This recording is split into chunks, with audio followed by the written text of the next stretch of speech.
Hello everybody, this is Tofail Hoque and welcome back to my YouTube channel, and again I'm back with another topic. আজকে আমরা few, a few and the few এই তিনটি ওয়ার্ডস এর মধ্যে কি পার্থক্য রয়েছে সে নিয়ে আলোচনা করব। কারণ এই তিনটি ওয়ার্ডস লিটারালি ভেরি কনফিউজিং। মানে আমরা এই তিনটি ওয়ার্ডস কে ব্যবহার করতে গিয়ে আমরা কনফিউজড হয়ে যাই যে কোথায় few ব্যবহার করব, কোথায় a few ব্যবহার করব এবং কোথায় the few ব্যবহার করব। সো আজকে এই তিনটি ওয়ার্ডস কে নিয়ে আমরা রিসার্চ করব, ওকে, এবং জানবো যে কোনটি ওয়ার্ডস কোথায় ব্যবহার করতে হয়। So let's dive into this topic, okay. তো ফার্স্ট অফ অল আমরা দেখতে পাচ্ছি ফিউ। কি রয়েছে প্রথমে? ফিউ। তো ফিউ কথার অর্থ হচ্ছে খুবই কম বা নগণ্য, একদম অল্প, ঠিক আছে। আর এই ফিউটাকে আমরা নেগেটিভ সেন্সে ইউজ করব। তাহলে ফিউ কথার অর্থ কি হয়ে গেল? অল্প বা কি বলতো, যে খুবই কম।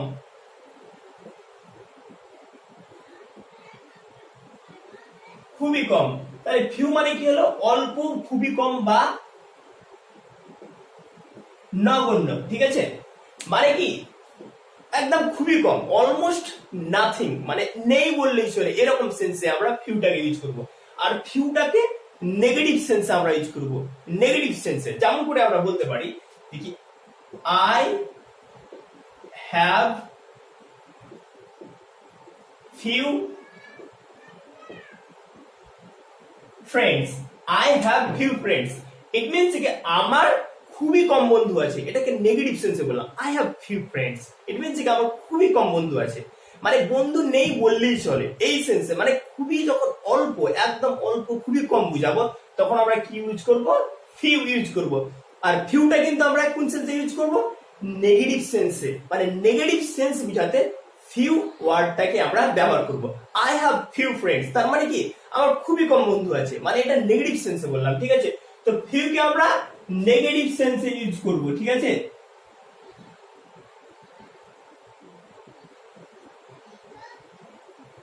ওকে, তো ফিউ কে আমরা কি করব?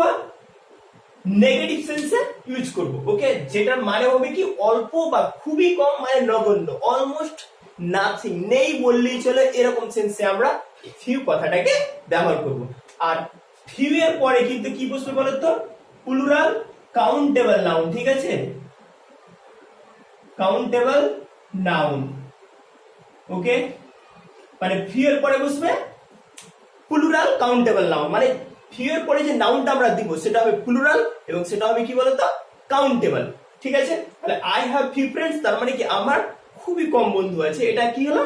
মানে এটা নেগেটিভ সেন্সে বললাম, ওকে। তারপরে এবার আমরা দেখে নেব আ ফিউ।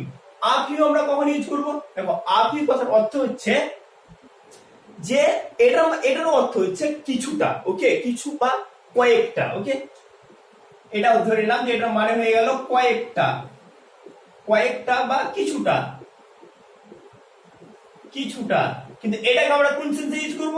এটাকে আমরা ইউজ করব পজিটিভ সেন্সে, ঠিক আছে। পজিটিভ সেন্সে আমরা এটাকে ইউজ করব, মানে পজিটিভ সেন্স বুঝাতে। যেমন করে আমরা বলতে পারি, এই উদাহরণটাই আমি নিচ্ছি, আই হ্যাভ আ ফিউ। এখানে শুধু ফিউ ইউজ করেছিলাম আর এখানে আমি করলাম a few. I have a few